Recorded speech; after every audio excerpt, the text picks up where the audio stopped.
السلام عليكم بونجور. معكم الحكيم محمد الأمين طبيب مقيم بالمستشفيات الفرنسية. اليوم cette vidéo sera destinée aux médecins et au personnel paramédical afin de partager l'expérience modeste que j'ai acquise en ce qui concerne le Covid-19 et afin d'assurer le partage des informations nécessaires pour tout le monde en ce qui concerne les démarches organisationnelles, diagnostiques et même thérapeutique sur cette maladie-là. D'abord, cliniquement, la clinique est maintenant connue par l'ensemble du personnel médical et paramédical. Et par ailleurs, la différence entre les formes graves, les formes susceptibles de s'aggraver et les formes bénignes sont également nécessaires afin d'assurer la prise en charge adéquate. D'abord, en ce qui concerne la clinique, par exemple, si on reçoit un patient ayant un syndrome grippal qui n'a pas de comorbidité, qui a juste des symptômes à l'image d'une toux, maux de gorge, des céphalées avec des courbatures, une fièvre. Là, en fait, s'il n'y a pas des signes respiratoires, une dyspnée, s'il n'y a pas un malaise, s'il n'y a pas de comorbidité, dans ce cas-là, on traite symptomatiquement avec du paracétamol, bon, plus ou moins en vitamine C et tout, et on renvoie le patient à domicile avec une feuille de consigne pour un confinement idéal. Bon, c'est pas systématique de faire le RT-PCR à moins que le patient fait partie de l'équipe de soins, c'est-à-dire un patient suspect Covid-19 et qui travaille à l'hôpital. Là, si sûrement on va faire le test RT-PCR et on fait le confinement, on fait l'enquête au sein de l'hôpital pour ne pas contaminer les patients et également le personnel soignant. Ça d'un côté. Bon, d'autre côté, les patients ayant de lourds antécédents cardiovasculaires ou de lourdes comorbidités sont des patients qui nécessitent quand même de pousser les investigations biologiques, radiologiques et même de faire le RT-PCR et discuter leur hospitalisation au cas par cas.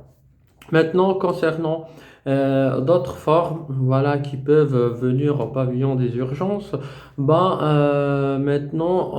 on suspecte souvent du Covid-19 devant toute infection. Par exemple, un patient qui vient pour une confusion fébrile, on suspecte le Covid-19. Un patient qui vient pour des céphalées fébriles, on suspecte le Covid-19. Ou bien un patient qui vient pour une dyspnée, on suspecte quand même le Covid-19. Et chez ces patients-là, on vaut mieux leur dédier un secteur Covid ou bien des pavillons Covid avec des acheminements pour les patients Covid et un scanner dédié uniquement au Covid-19. Et même pour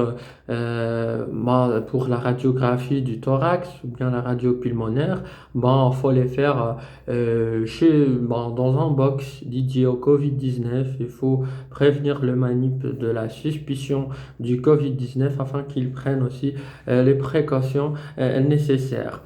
Du coup, devant ces symptômes-là, on pousse les investigations, on fait un examen biologique, plus important, un FP. Dans la numération de formule sanguine, il trouve une lymphopénie qui se trouve généralement 50 à 70% des patients ayant un Covid-19 et surtout dans la phase aiguë. Il y a aussi le bilan hépatique. On trouve une cytolyse hépatique avec des azates et des alates 2 à 3 fois la normale. On fait en plus un CRP, une créatinine notamment pour voir la fonction rénale, car par exemple un patient qui vient pour une dyspnée, on suspecte quand même une embolie pulmonaire en parallèle afin de pouvoir injecter le scanner et pour qu'on puisse voir les vaisseaux. Du coup, devant ces patients-là, une fois voilà qu'on a fait les prélèvements sanguins, on envoie le patient au scanner. Et en faisant les précautions nécessaires, le patient doit prendre une charlotte, il doit prendre un masque chirurgical, il doit frictionner les mains avec la solution hydroalcoolique pour diminuer le risque de transmission de la maladie.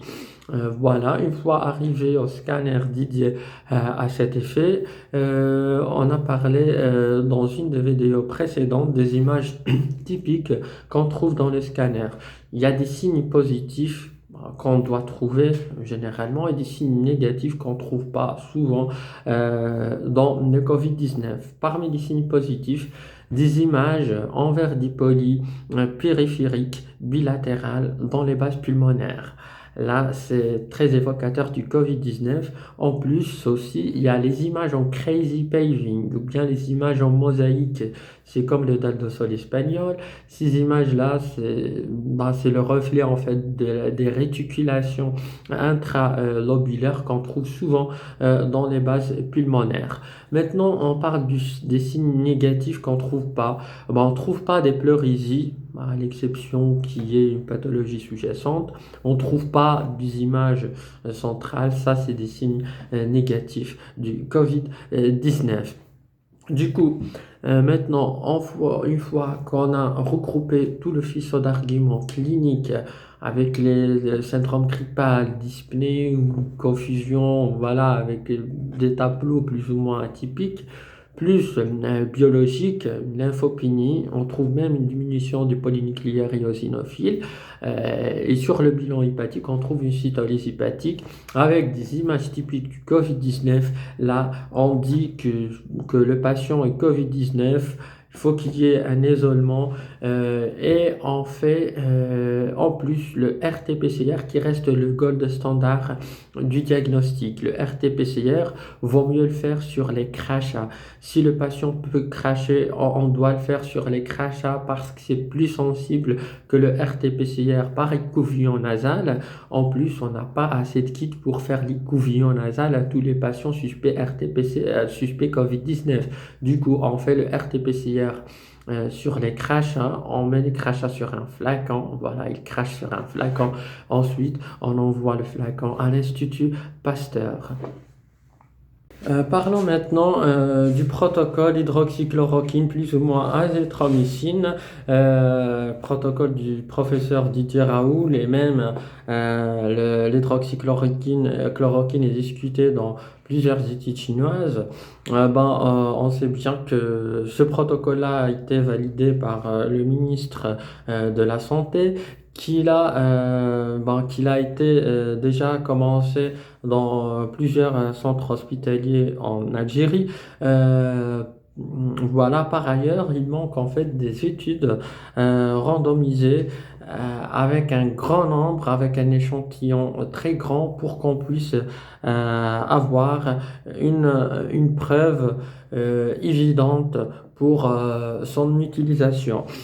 Maintenant, d'après ce qu'on a compris du ministre de la Santé, il veut l'utiliser dans les formes modérées, voire les formes plus ou moins symptomatiques afin d'un côté d'éviter la progression vers les formes sévères, le syndrome de détresse respiratoire aiguë et ensuite les chocs septiques, et en plus de ça, afin qu'on baisse la transmission de la maladie entre les patients afin d'avoir un intérêt pour la population en général. Mais sachant que l'utilisation de ce protocole-là par le professeur Didier Raoult était faite chez des patients confirmés Covid+, par le RT-PCR. Maintenant, la question qui se pose, est-ce qu'on a les moyens pour faire le RT-PCR pour une dizaine de milliers, voire centaines de milliers de patients? J'y pense pas. Du coup, est-ce qu'on s'appuie sur le faisceau d'arguments cliniques, biologiques et radiologiques pour dire que ce patient-là est Covid-19 et qu'on doit mettre quand même le traitement ou bien le protocole, ou bien on laisse ce protocole-là pour les formes avec des comorbidités qui sont plus susceptibles de s'aggraver, ou bien les formes, ou bien chez des patients sans antécédents peu symptomatique. Là, c'est des questions qui se posent et qu'on ne trouve pas une réponse concrète de la part du ministère. Et j'aime bien qu'il y ait un consensus là-dedans afin de réglementer son utilisation. Ben, une note de plus, ben, on a parlé que les dernières études chinoises, il y avait une étude randomisée à 62 patients qui a quand même montré euh, une amélioration des signes cliniques en ce qui concerne la disparition de la fièvre, en ce qui concerne la disparition de la toux, et en plus de ça, en ce qui concerne l'amélioration des images radiologiques pour les patients ayant pris l'hydroxychloroquine par rapport aux patients ayant pris le placebo, ce qui est corrélé avec les résultats du professeur Didier Raoult en ce qui concerne la baisse de la charge virale afin d'éviter une évolution vers les formes sévères. Voilà, d'un côté. Du coup, note de plus, on sait bien que l'électrocardiogramme est important avant de commencer le traitement. Selon le professeur Didier Raoult, il a fait un ECG à J0, un autre ECG à J2. Il a fait quand même une prise de sang pour éviter une hypocalémie qui peut elle-même favoriser l'allongement de QT, ensuite les torsades de pointe. Et on n'oublie pas les contre-indications de ce traitement qui sont le trouble du rythme cardiaque, les maculopathies, le déficit en enzyme J6PD. C'est très essentiel. Je vous remercie pour votre attention. À bientôt.